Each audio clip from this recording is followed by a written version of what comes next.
Hello, everybody. Welcome back to Cinema Savvy. It is myself, George, joined once more by Sam, and we have another episode of the Cinema Savvy Christmas Classic series. Today, we're going to be talking about The Grinch, also known as How the Grinch Stole Christmas. That's a conversation for later. Maybe this is going to be a UK versus America divide. But for a film I've known most of my life to be called The Grinch. That is until Benedict Cumberbatch did an animated version, which we aren't talking about, thankfully. We're talking about the Jim Carrey one, directed by Ron Howard, released in the year 2000. And I say that with enthusiasm. Sam, how are you doing today? Fabulous. I think we're both. I'm very thankful that we've got a film that we both enjoy, and it's certainly a Christmas classic. So thank goodness for that. Yeah, it's nice to do it, even though we definitely are not on top form, either of us, today. We're both ill, and I don't know if it's going to be obvious. I guess I'll find out in the edit. Hopefully, we're at the end of being ill, and it was like it started as soon as it ended. I'm dreading that the next video we could be really ill or we could be back to normal because there's one more of these before Christmas, which we'll talk about then. But yeah, I've got a lot of water to be drinking. I've gone through a lot of water, Yeah, likewise. So yeah, we're still doing this. We're going to be talking The Grinch. We're going to be, I guess, giving our thoughts on it, growing up with it, if it's changed over time, adding to the conversation. This is a film that is one of the MVPs that is spoken about, is shown all the time, every year when you get to winter. Our generation, I guess we could say we grew up with this one. I'd imagine younger kids have seen this too. I don't know about the animated one, its legacy, but yeah, there's quite a lot to talk about with this, actually. The first ever live adaptation of a Dr. Seuss book, I believe. But we are going to be talking about it. And before we get into it, we do want to hear from people at home. So please do comment your thoughts on The Grinch, your thoughts on Jim Carrey. Is it one of your favorite Jim Carrey roles? I've seen people saying in the past he should have been nominated for an Oscar for this, which is quite incredible. And if people will be talking about some of the films that came out that year too, because it was pretty stacked company. To the year 2000 for cinema, very good year. And we'll talk about a few other releases. So please do get involved, as I said. If you want to find out about other videos whilst we're working on, this is going up on Friday the 20th. Unofficially, Sonic 3 comes out today, which Jim Carrey is also in. There will be a review of that on the channel at some point very, very soon. I know I'm behind. Lord of the Rings, War of the Realms out. Kraven the Hunter's out. Mufasa's out. Sonic 3 I'm very much looking forward to, unlike the others.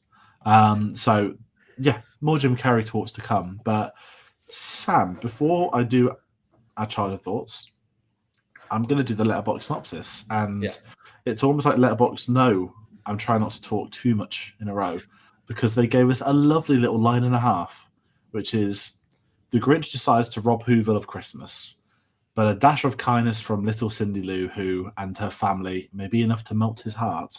Now, I'm not Anthony Hopkins. I couldn't narrate that as well as him.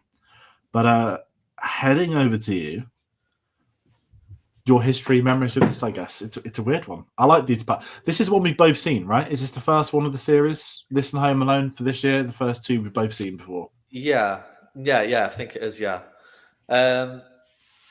It's really funny because The Grinch is one of those films that I remember pretty much everything from it being marketed to its release to getting it on video and all of that. Like and bear in mind I was 5 when trailers for this were coming out and stuff. And I remember that there was some really good promo for this film. I remember, I don't know which TV show it was. In my head, I feel like it was something like SMTV Live or Live and Kickin' or something like that. And they had like a clip from the film, and it was specifically, it's really weird. I remember the specific clip was the Grinch and Max coming down the mountain in the sleigh, and then almost crashing, and then it ended just after like he starts to compose himself, and he's like, it's so clear. Every time I watch the film, I always when I get to that scene, I always think about that. So I was well aware of what the film was going to be and excited, but I didn't really know The Grinch, and I don't know. I feel like if we were a bit older, we would have a bit more of a sense of how Dr. Seuss was in the UK, but I certainly never read any Dr. Seuss books. I never kind of really knew what it was. I had heard of the Grinch and Cat in the Hat and the Lorax and other things, but I didn't really know what they were. I'd probably seen clips of the '60s animated Grinch that came out. Um, so yeah, I was really excited for this film, and I loved the film as a kid. I had the video; I would watch it a lot. I ended up I watched a lot of the same movies over and over again. The Grinch was definitely one of them around Christmas time. Um, but yeah, like many of the other films that I've seen that are in the classics list, it's one of those ones that I've just not watched a lot in recent years, especially the past decade. So it's nice to go back. I think with this one, at least, I watched it. I noticed that I had given it a star rating in Letterboxd, which means that I would have watched it at some point between 2020 and now. But I always end up missing it if it's on TV. And unfortunately, this is on TV less than the Benedict Cumberbatch version of The Grinch. So I don't tend to kind of catch it as much anymore. So yeah, this just seemed like, a shoe-in for a film that would be included in this year's classics. Yeah, it's one of those where you mentioned, yeah, it's a shoe-in because I think it's the first when we did the list, we sort of, if anyone curious, we sat down, we picked 5 each, and anything that was on both our lists, we sort of said, yeah, okay, let's do it this year. And the Grinch, was it the only one that was on both our lists? I think the Grinch was the only one. Yeah. Which is fine. Like it's worked out well, but I think we kind of knew, didn't we? It's that early noughties with a similar age when we speak about the Star Wars prequels a lot, certain films you grew up with, James Bond, Pierce Brosnan. The Grinch fits that mold for Christmas, and kind of my memories of this one is I couldn't tell you this. I don't remember anything about marketing. I've seen a lot as the years have gone by. Toys R Us was always spoke about, and I didn't realize not the commercial viability, but I'm glad you brought up Dr. Seuss, is that how it's pronounced? Dr. Seuss. So it's not as big. It's just a really weird statement to make. We have Roald Dahl, and I feel like America has Dr. Seuss. And I know that both exist in the other countries, but it feels like that thing you read about comedians, like how many great comedians that are British have broke America as well as the UK?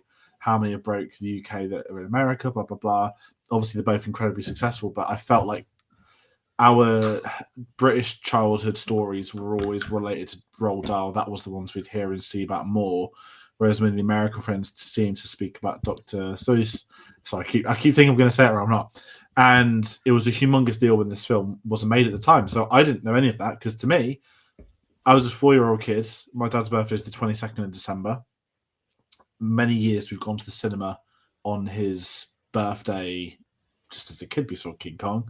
We saw Lemony Snicket's His Unfortunate Events. We've seen others as the years have gone by and before. He even said, "Oh, do we want to go this Sunday?" And I was literally like, "There's nothing out you're going to like at the moment. I'm sorry. Let's stay in. Well, let's go out from me, obviously, but no cinema trip this Sunday." And I just remember seeing this as a kid at the cinema for my dad's birthday. We then had it on VHS because I remember it having a green VHS box, which meant it was in our Christmas VHS section. When we eventually got a DVD player, we got The Grinch on DVD, and this was one that was played a lot. As you mentioned, it's on telly a lot here. I can't even remember if it was an ITV2 one, but it's just one that was on a lot of Christmas, on a lot of different channels. And whenever it's on, we'd watch it. It's one of my sister's favourite Christmas films. It's one of my favourite Christmas films. It's got my favourite comedic actor of all time in it, in Jim Carrey. And I know it's not that early 90s run when you could say he's at his peak, but he still is, at this point in time, one of the greatest comedians in film. And what's crazy to read as an adult is how awful his experience was making this film, because we don't know any of that as kids. We just see The Grinch, and it's Jim Carrey. And even today, I've texted you saying, he sounds suspiciously like Sean Connery, to which apparently this has been known for a long time. So I'm educating myself even today, 20 years later.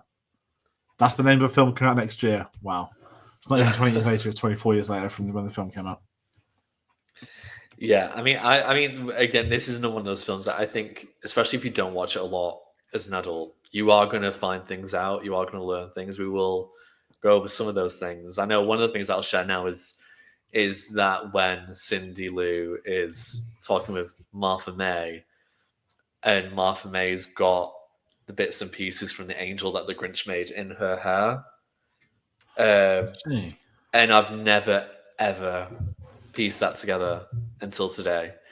And I was like, is that it? And then like I looked up and it's like, yeah, that's it. And I was like, oh my God. So I love that stuff. And it's kind of those intricacies that aren't, maybe super necessary, but it just adds a different layer to the film, and makes it less of kind of, it makes it's what makes an adaptation, at the end of the day. And I know kind of the backstory element is kind of way different, here, or it's much more extensive.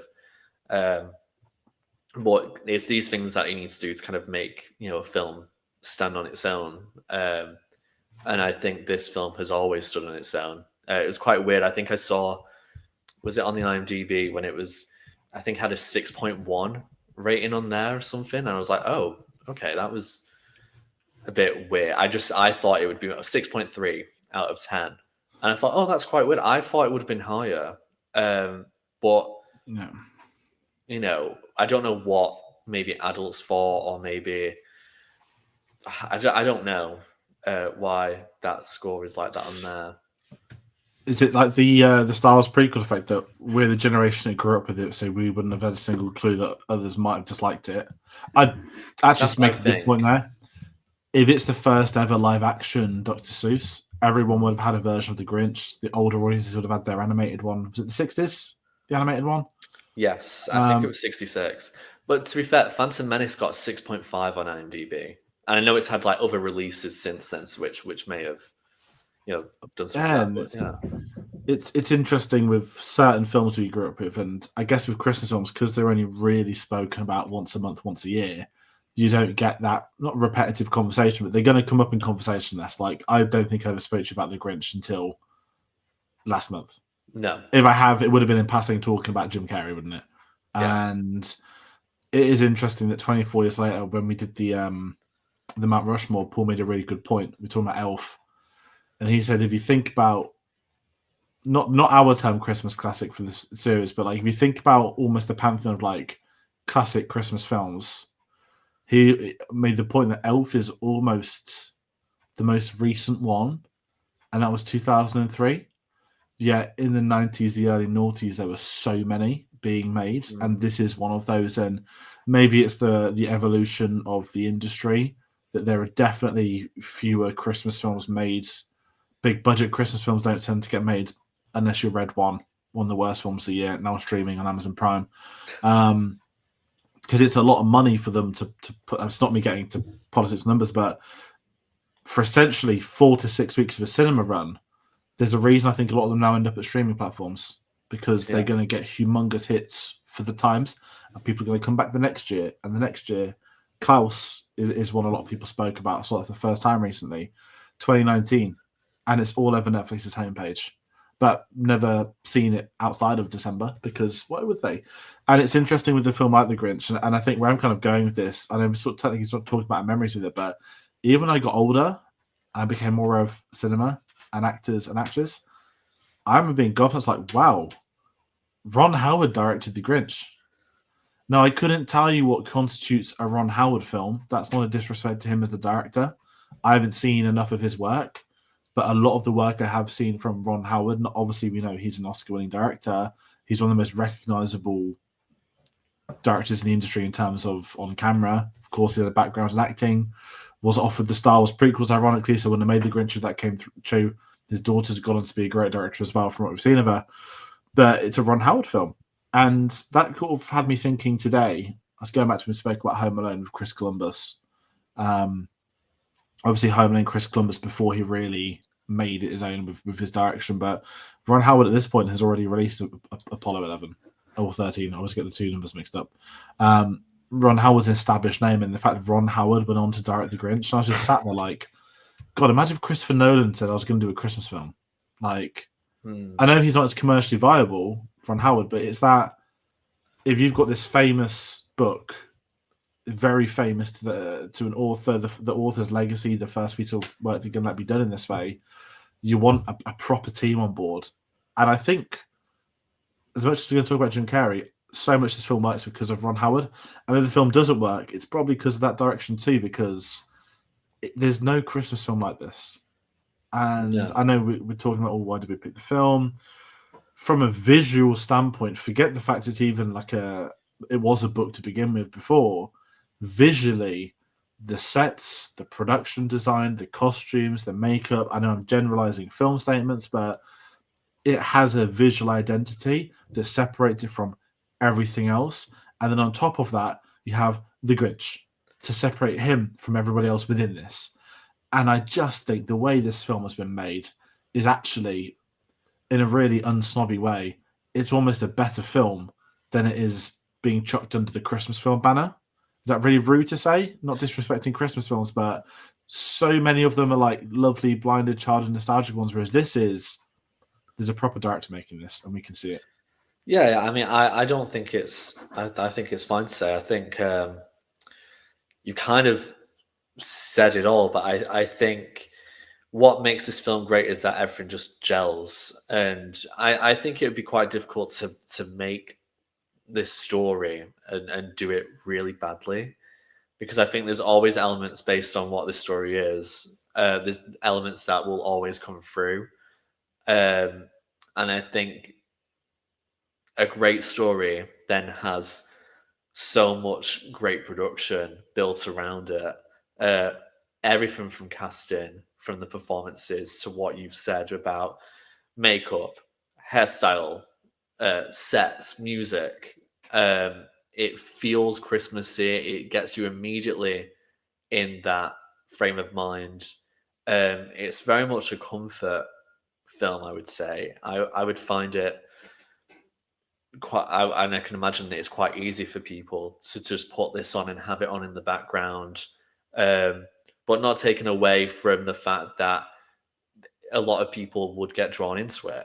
And I think that's why people, especially of our age, have such a fondness for it. Because as much as I love films like Home Alone, this one feels more magical and it feels otherworldly, because it kind of is, and they kind of set it up as that. But yeah, everything comes together, and I think Ron Howard does such a brilliant job, and he probably doesn't get the credit that he deserves for this film.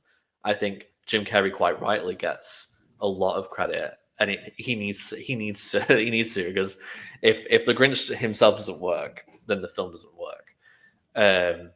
But you need to have that collaboration, and it just to me makes this film almost perfect. I don't think it is, but I think it's very close.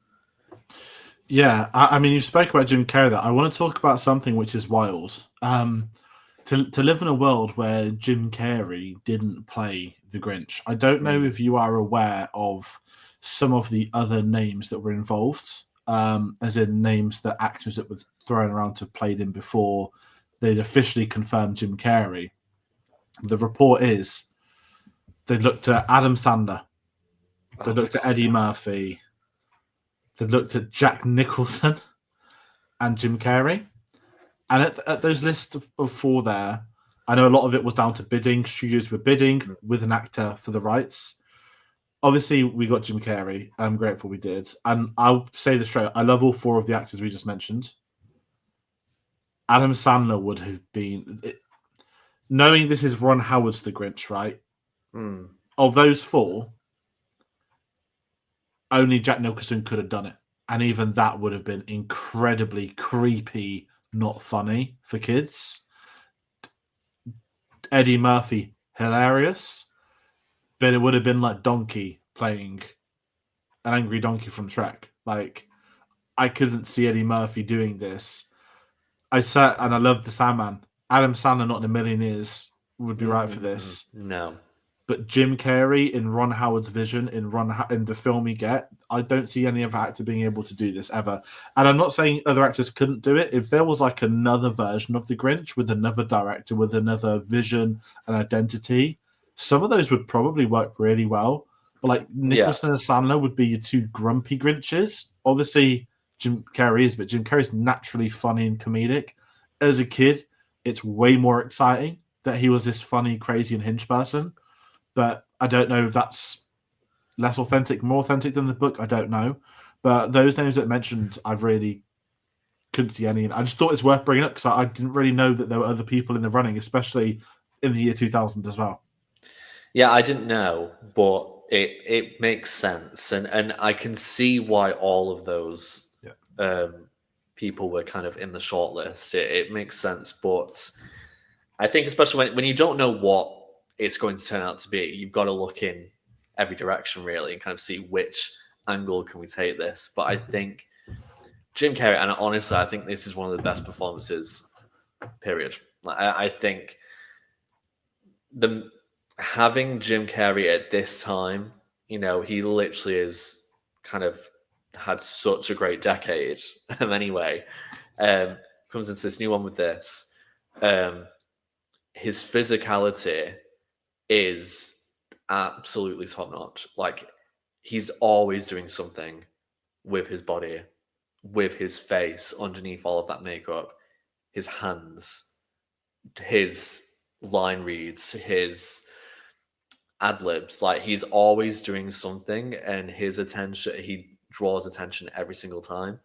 Got to give massive credit to the makeup and to the whole costume of the Grinch. Everything again just comes together perfectly. And if you could bring one thing out of this film and say this was perfect, it's Jim Carrey's Grinch. I think it's a masterclass of acting. He can do the humor, obviously. He can do the fear. He can do the sadness, and he can do the joy, and it all comes together. And I absolutely love it. And another great reason for watching films like this when you're older is that you can really respect and appreciate the performance that you wouldn't necessarily have done when you were a kid. I mean, I knew it was Jim Carrey being the Grinch, but you don't really pay attention to that. And now I'm like, look at having seen more of his films, and go back to this and you go, this is on par with other performances, and then some. And then he excels so much. And honestly, I could probably kiss his ass all day about this because it's just brilliant. It's absolutely brilliant. Yeah, no, I'm glad you spoke about it because it is. And you look at his career, as you mentioned, the 90s run, you look at all his work, even when he's in dramatic roles as well. This sits right up there. And I think it makes it more unique that the fact he is covered head to toe in prosthetics, yet it's still a very visible Jim Carrey performance. You can still see it's Jim Carrey in the physical side of it, in the voice, the mannerisms. He's almost like a dancer, like his comedic style. Like when you see him on the old sketch shows when he was younger, he's got such an interesting, like, I think because he's quite tall, he's always quite long legs. I think that's always gravitated him to do like more like batshit crazy stuff. And what they're going for with this is it's the right person playing it. Yeah. It's so varied. No scene feels the same. Like he's doing different. I know the memes always come up. It's like when you're playing with your dog and it's I'm not going to do it. The thing into the camera, the noises.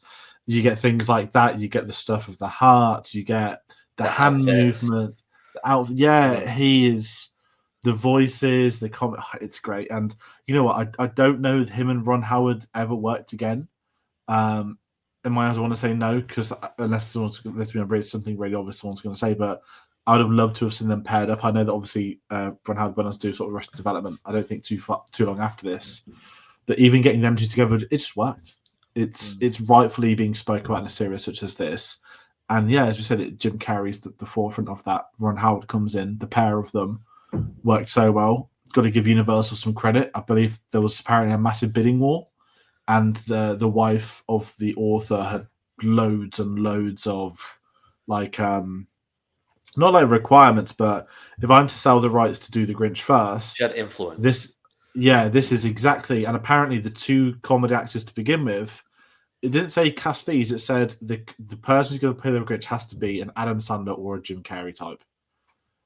They obviously got on to get one of them. They probably meant they wanted them deep down, but I believe the rights were sold in the early to mid 90s, so it would have been him at his peak, spent many years getting it made.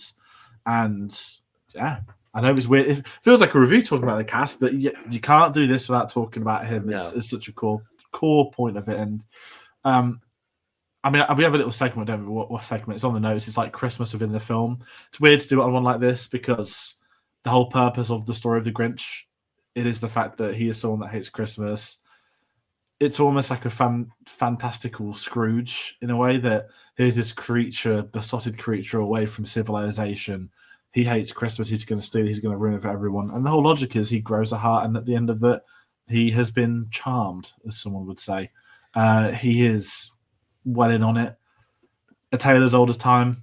I don't have too much to add on that, but it feels different because of what the story is, because it's Whoville, because it's not human. I mean, okay, they're humans with weird noses, but everything about this, I'm trying to think where I'm going with this. It stands out by itself because it is so different. And I know I said that earlier, so I feel like I'm repeating myself, but does that make any sense at all?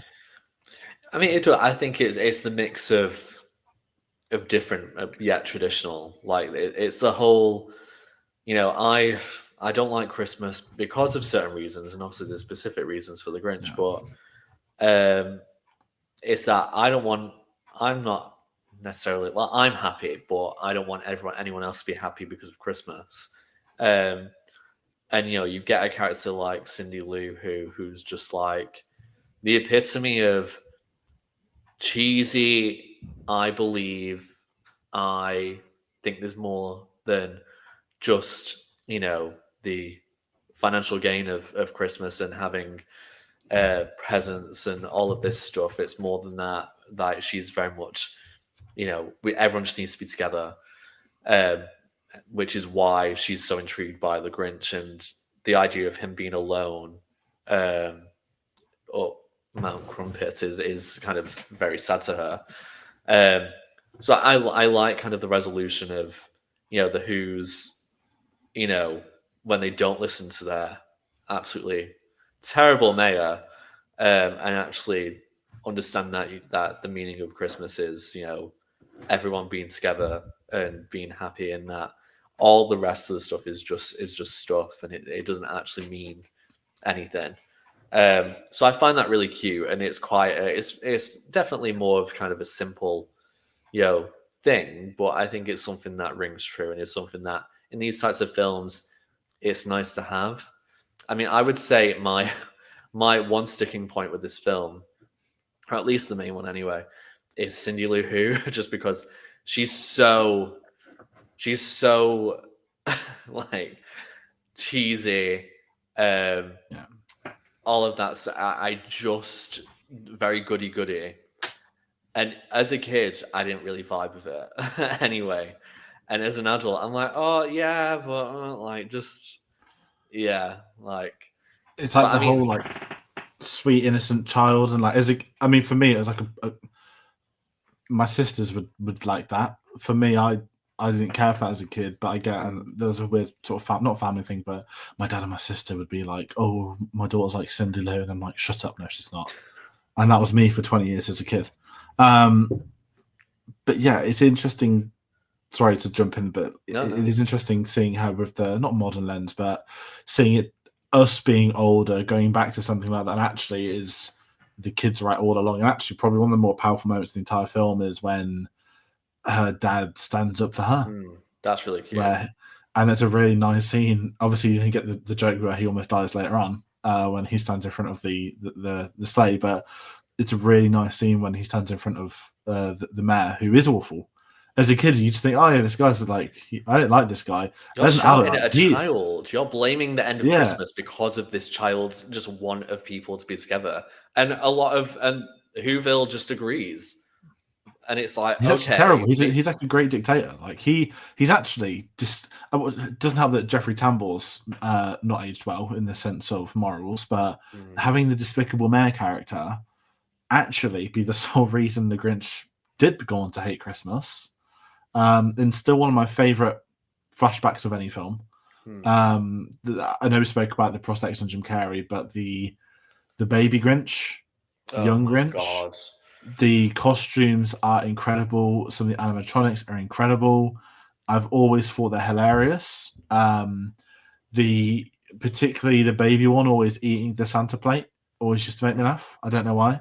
I think even watching it again, like at the age of 28, I do watch this most years, but I still find that really cute and funny. And I still, if not like I'd take a pet, but if there were pet Grinches, you'd want it as a puppy. Hmm. Like you'd want the baby Grinch, like coming down in his little hover basket. I know we're going to talk about some of the adult jokes later, but Christ Almighty, the one where it's like, oh, he looks like your boss. Oh my god, that's another one where I was just like, oh no! Like, I mean, that's just so good. And I know that like more of the adult humor was vetoed, but I'm so glad some of it was kept in because I I love things like that when you would never catch it as a child, and now you're like, I see. It's so funny. There's a lot of it. You mentioned some was vetoed. People can read up on some of the. I'm surprised as much made it in as it even did. I am Like too. I mean, there must have been some really not vulgar stuff, but there must have been some shockers to took the attention of the ones that slipped in. yeah, maybe it was too in your face. I mean, the one that I mentioned to you earlier was when Baby Grinch comes down and the party's going on inside, and you see the keys being put into the bowl. I'm like, oh, okay, this is what this party is. You know, and if anyone doesn't know, that means that there's some form of swingers party going on there. Like everyone mix up the keys, and whichever ones you take out, that's who you're going home with or to bed with. It's very kind of nudge, nudge, wink, wink. But that's crazy. Again, never would have realized what that was. Um, so yeah, just so funny. And those two bits of humor are within a minute of each other, as well. Oh, Uh, there's a lot more of it throughout the film. Different scenes. Obviously, you've got the whole love triangle with the Grinch. You've got oh my god, I forgot the name of the mayor. Is it Augustus? I just want to call him Jeffrey Tambor. oh And yeah, obviously yeah. Martha May, which the fact it goes back to their childhood, I think is hilarious. Like because he's become the mayor, he's become in love with her. She's always had a thing for the Grinch. You've mentioned now the fact in her costume, it's got some of the original stuff from when the Grinch smashed up And the yeah, thing. It's I keep thinking of dark humor, but I just love that it really does come down to this mayor's an arsehole. And the great yeah. moment of just shave. As a kid, it's like, it's funny, he made him bald. Like, as an adult, oh my god, imagine someone just shaving the middle part of their head. It's the worst possible. Like, if you're going to go for someone's hair, and this is me being a 20-year-old guy saying this who has fairly good hair, if someone was going to try and shave my head off, if they're doing it down the middle, game over, man. Like, you And can't come then back from it. You got to wipe it. and then Ron Howard's brother just does the same, like with his own. I'm Yeah, like, do you know what? Good for you, I guess. I mean, he really is going for it. I mean, I appreciate that character of Locke. He's just such a cling on to this mayor. But no, Martha May, I mean, she's definitely become someone in on TikTok for sure. People dress up as her. People make edits out of her. She is the queen of this film. From the outfits, the performance, Christine Baranski is a legend of an actor, and she's done so much. And for a while, I've known it was her for a while, but originally I didn't really know who Christine Baranski was.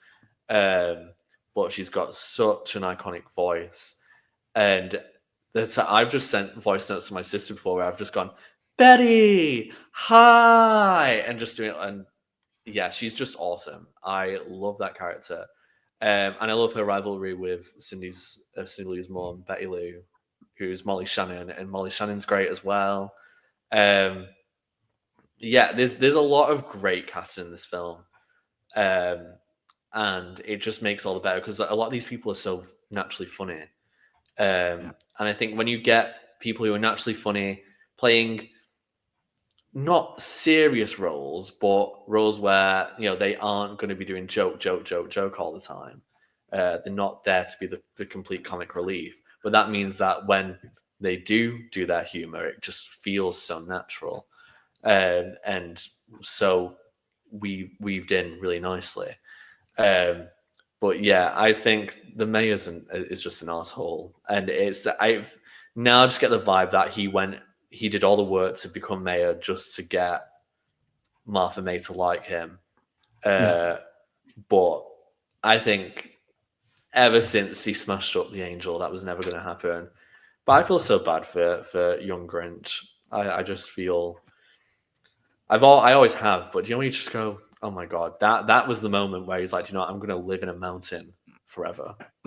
And he climbs it, and he picks the tree up. And you got the great comment by Martha May with the muscles when they're reciting the different stories, and it's I love the design of the young Grinch. I love the whole logic. He's just stayed in that mountain for decades. Yeah.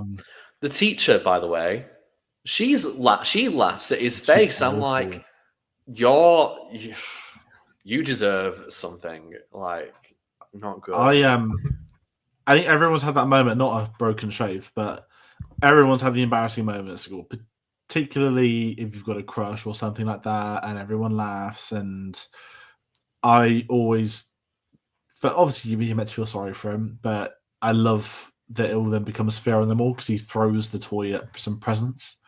It's just a great moment, and I think it goes into that dark humor that even, sorry, I just keep jumping between other scenes, but like even go back to near the start of the film when we get him in the post office, when he's throwing the post, he's like, jury duty, blackmail. And I'm just sat there like, yeah, as a kid, I didn't know any of them. As an adult, I'm like, oh my fucking God. If I got a letter say I'm doing jury duty, I'm going to fucking lose my mind. And obviously blackmailing a separate entity as well. But even that's the kids are going to laugh because, haha, he's throwing the wrong post. I also laughing because he's literally making them go on jury duty. And it does that so well. And I think it doesn't lose sight of that when you have the flashlights, that's what I'm going back to. It's still darker humor to a degree with what they do to him. The cuts on the faces, like the first ever time I cut myself on a shave, obviously it was nothing like that.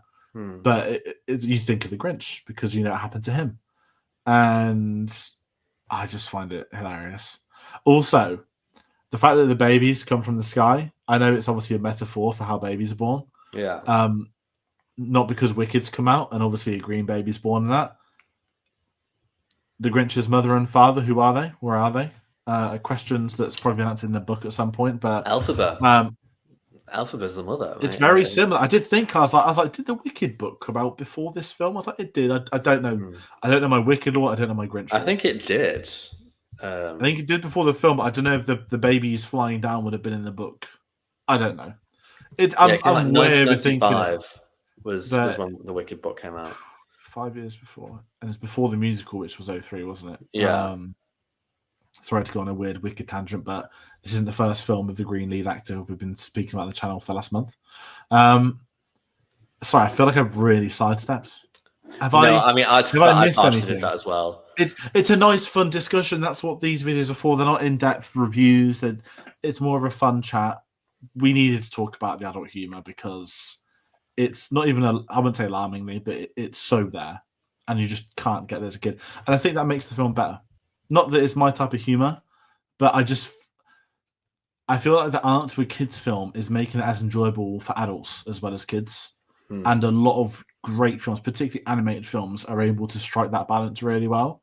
And I think this was almost like outrageously like how the hell they pulled that off. Like if this came out today, there'd be an article somewhere and it's like, angry Facebook mother is furious that Grinch film, I don't know, makes joke about gets swinging. Max gets the maid to kiss Max's arse whilst he's sleeping. Yeah, you know. And it'd be. I'm not getting into outrage culture, but I just mean the reception to it would be so different. Whether that did happen in 2000s, and because it wasn't online, maybe there was someone sat there, a Dr. Seuss scholar, seeing a dog being abused. Even getting the dog thrown out, someone would cry. I don't know. It's me moaning about people, but I just find it really interesting. But I think that adds to the Grinch, that the more horrible he is, the more it works for his character. The more awful things he's going to do. Even on the montages, no montage feels the same. Him stealing a present changes it every single... Oh my God, they put a cat in a vacuum cleaner. Like, people would be raging. I thought it was hilarious. And obviously then the cat joke becomes recurring as well. I mean, people relate to the Grinch. There's been a lot, especially in recent years, people have been very vocal about, oh, I can see bits of myself in this in this character. But if you're gonna put a random Who from Whoville and the Grinch next to each other, which one are you gonna relate to more? And it's things like the going for the out, like going into the outfit and posing and going, that's it, I'm not going gonna cry alone, gonna eat on my own, whatever. Um, being so, I guess, talking to yourself a little bit and basically he's saying out loud what people are thinking inside. He doesn't, he has no inner monologue. It all comes out. And I think that's what's entertaining, because he goes through the motions and we see it and we hear it.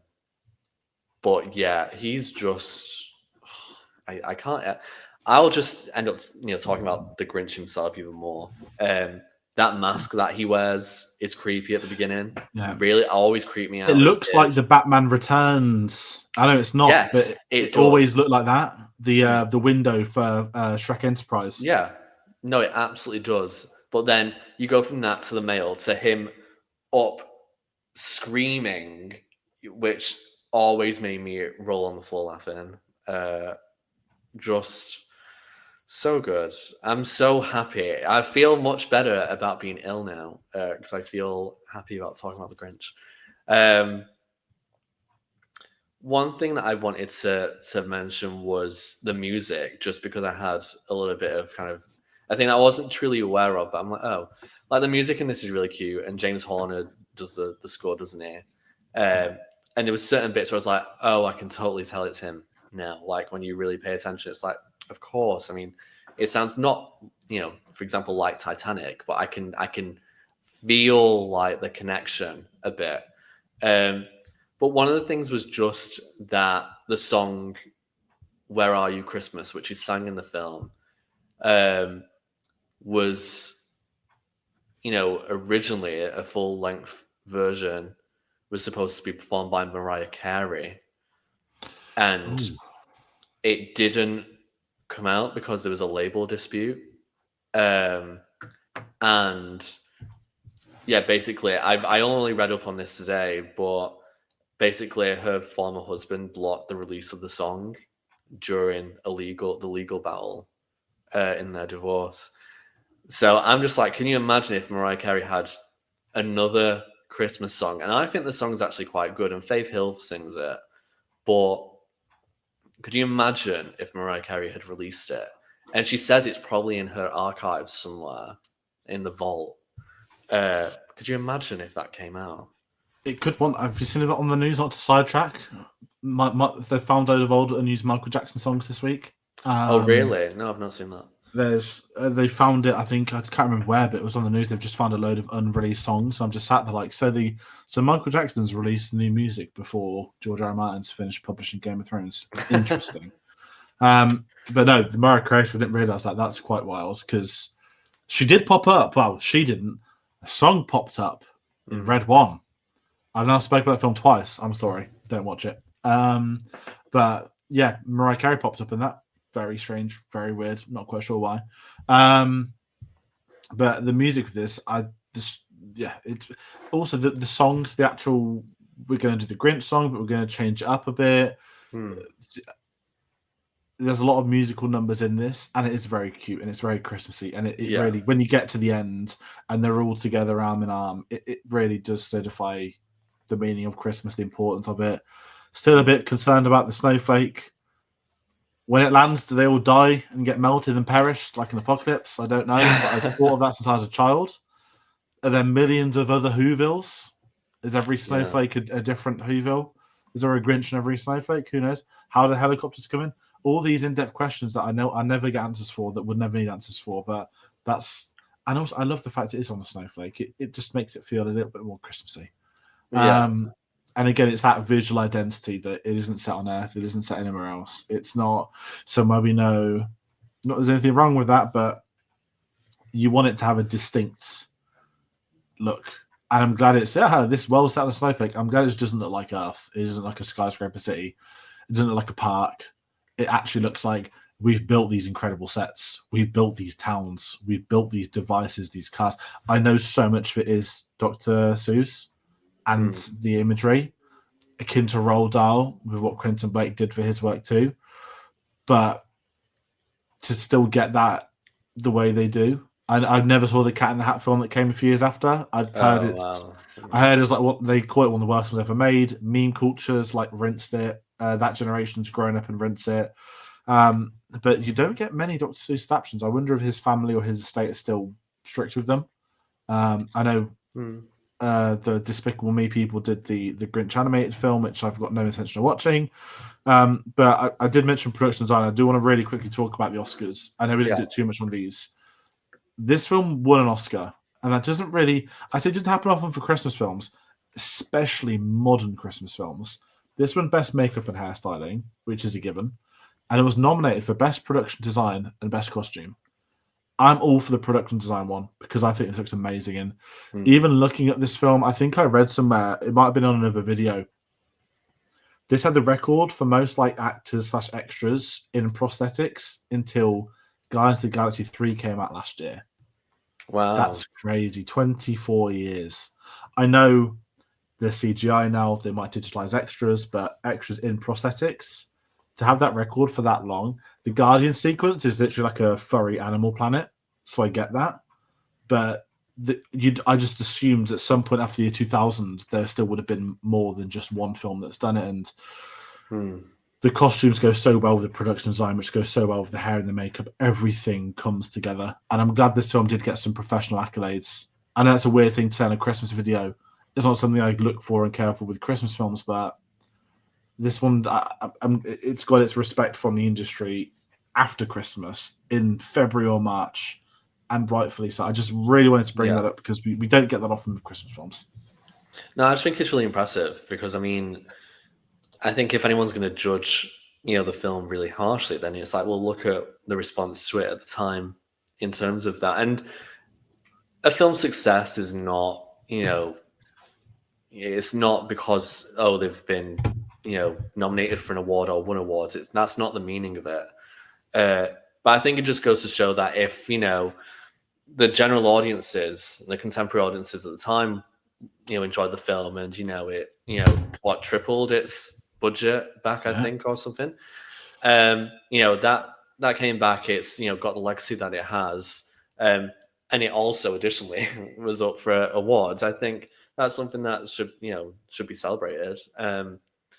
But yeah, it's difficult to imagine a film at Christmas, or at least that's centered around Christmas, actually having that now. It's very. I feel it does feel like because the very early 2000s still feels like it's kind of an extension of the 90s, and every kind of beginning of a new decade kind of feels like that. It's kind of an offshoot of that until it really finds its feet, which sounds weird to say for a decade. So I feel like this film still feels like a traditionally made film, yeah, where the CGI that's used is kind of not minimal, but it's used sparingly. Um, a lot of what is on screen is things that the people who are working on the film can see, and that's why everything pops so well. Um, I can imagine if this film was made even 2 years later, I think the production of it would have been completely different.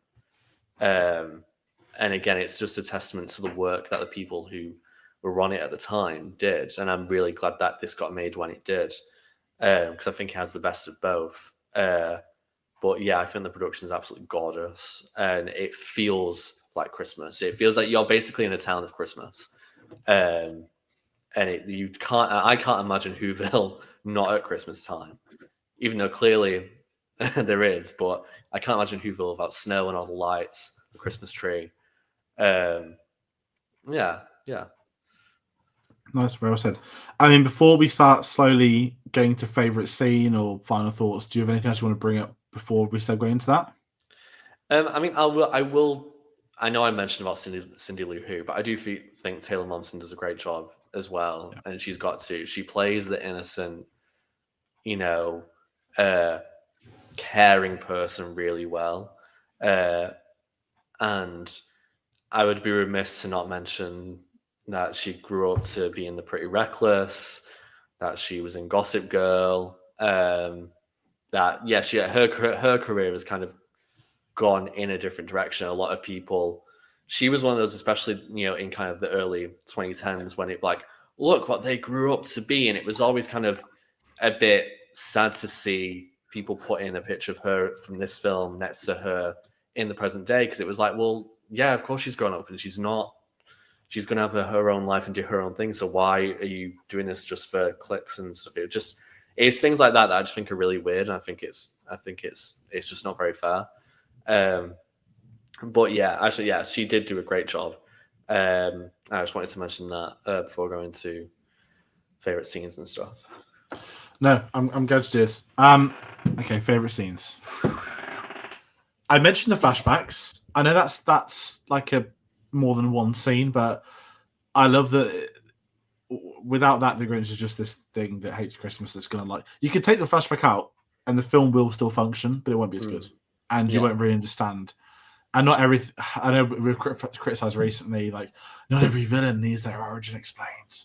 But obviously, when it's as important as this, and it's a 5-minute sequence that does more character development than a lot of other films will do, I love it. I love the sequence. I mean, I love this whole film without making that my final thought. But as far as the scene goes, that's the thing I always jumped to as a kid. When you get to see Baby Grinch and Young Grinch, it's that really fun little, yes, I love everything I see Jim Carrey do, but I also love seeing what he was like before. And is it my favourite scene? It probably is. It's hard to even say favourite scene, because there's no, every scene is like on equal part. It's consistently entertaining is one word for it. Yeah. I agree. I think if I was going to be really kind of picky, I'd be like, the first act is probably like my favorite section of the film. I think everything from the establishing of Whoville, going to that snowflake, hearing Anthony's voice, to the flashback, the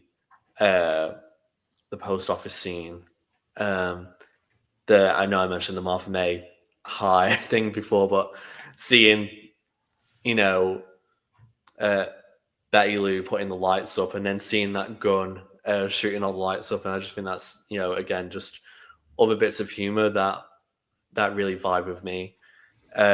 Still things really stand out, and I think the ending as well, like even like the Grinch singing but not singing the right words, and still being the Grinch, but actually enjoying himself. So I like that we end the film with him still being him, because it would be really bad if he just did a complete 180 entirely and wasn't still a grumpy character, still being a bit of an asshole, because the Grinch is, but in the best possible way, of course. And yeah, even things like "You're a Mean One, Mr. Grinch," when you see the what are they in his teeth and stuff, like like maggots and stuff. Yeah, like it's gross, but it's really funny. Like when he throws the socks, and the socks are desperate to get away from his feet. Yeah, it's just there's just so many things in this. But those would be the things that stand out to me. But I mean, there's so many other bits of it that do. No, that's fair. And if I kind of segue into my final thoughts, I kind of spoke so highly about this the last hour. It's been a lot of fun talking about this film, and I just love it. It's rightfully in the series. I say that so many times. That's why we're doing a classic Christmas film series. But there's a reason why I think everyone of all ages enjoys this film. The people come back to this film year after year. It's had its own legacy with an incredible director, an incredible lead actor. You brought other great cast members. The ensemble is almost underappreciated because that's how good a job Jim Carrey does. The ensemble is almost forgotten about. But it is just a defining Christmas film. I'm not even trying to do a buzzword. I just look at this, and the other ones we spoke about when you do your Golden Age of Hollywood films, or you might be looking at a cute like Home Alone type film where you've got the young protagonist. I don't think anything compares to The Grinch. And I think because we've had that visual identity, because we've had time with it, we've had decades to watch it, it's got a comedy actor in one of his most famous roles doing it.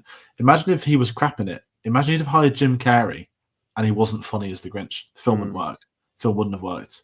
But everything came right, and I'm glad it did, because this is one that I think we say stands the test of time. I think people will be watching this for another few decades, if I'm honest. I certainly hope so. But I think, yeah, it's one of the most definitive Christmas films to me. And I think some people not underappreciate it now, but I think, it should never be taken out of the conversation. And I think, and I will say this every time, but if you've not seen it in a while, just give it a shot, because you will find something to like about it, no matter what. I pretty much guarantee it, because even if it's something as small as, oh, that set looks nice, then that's something really positive. But yeah, I said it at the beginning, I've said it throughout, but everything comes together with this film. It's one of my personal favorite Christmas films. It's one that I will be speaking to people about, that I'll try and watch over Christmas. And yeah, it's absolutely a Christmas classic, and I'm very glad that we both agreed to put this on here. Definitely, and it definitely made it onto, I say, season 2, year 2, whatever we'd call this December. Obviously, the place is there for everyone to see, and we probably did discuss it last year. I think, because we had 4 last year, I went for one of the big ones. We kind of, if it wasn't going to be on the first, it'd probably have been on this one. And if it hadn't been on this one, there's no way we would have done 3 years in a row without the Grinch. And that's a weird hypothesis to say, because we put it on year 2. But I was trying to think, what did we do last year? It's a Wonderful Life, Jingle All the Way. Life, Jingle All the Way, Die Hard, and Muppet Christmas Carol, a film I hadn't seen. Die Hard, the Christmas Eve film. It's a Wonderful Life, regarded as the greatest film I've made at Christmas. And Jingle All the Way, that's that nostalgic 90s, me and you, Star Wars, Anakin Schwarzenegger. It was a perfect storm last year. I feel like if we hadn't have done Jingle All the Way, this probably would have been in its place. Yeah. I reckon it would have been, yeah. And I could imagine me having, because we both had on this, it's almost like we knew. So we only did 4 last year. If it had been 5 last year, Grinch would have been on, guaranteed. And that's what's made this video great. That's what makes the series great. As we said in episode 1, it's a podcast that pops up once a month, once a year. Like all the Christmas films, and I hope everyone's been enjoying it. I do want to hear from you at home, so please do comment your thoughts on the Grinch, comment your thoughts on the series. We've got one more to do. It's going to be releasing on Christmas Eve. Let's hope me and Sam are feeling a lot better. I'm going to speak this for an hour, and I've been ill, because there's been times I'm like, do I need to stop talking? My throat hurts. But we're going to be doing White Christmas on Christmas Eve. So that's going to be the Christmas Eve upload for this year. That will obviously pop up on the channel on the day. It's going to be pre-recorded. So we'll do our lovely, polite farewell Christmas, etc. messages in there. But that is the next one. If you want to find out about other videos we're working on, I mentioned there's loads of new releases. I don't know if there'll be a review between this video today and the Christmas Classic on Tuesday. But if there will, get us on social medias: Facebook, Letterboxd, Instagram, Twitter, Blue Sky, linktree.com/cinemasavvy. That will have announcements of what we're up to, what we're going to be doing. So that's the best way to follow us, to find out what we're doing, what we're up to. I mentioned we've got one more Christmas classic. We've got Skeleton Crew at the moment. I watched a Jude Law Christmas film this week I hadn't seen. Lovely timing. Saw The Holiday for the first time. Was then gobsmacked to find out Jude Law's got 7 kids in real life. Wild. But yeah, lots more Christmas films, lots more Star Wars stuff on the way. And that's a weird outro to end on Jude Law's 7 children. So thank you all for watching, and we'll see you on the next one. Take care.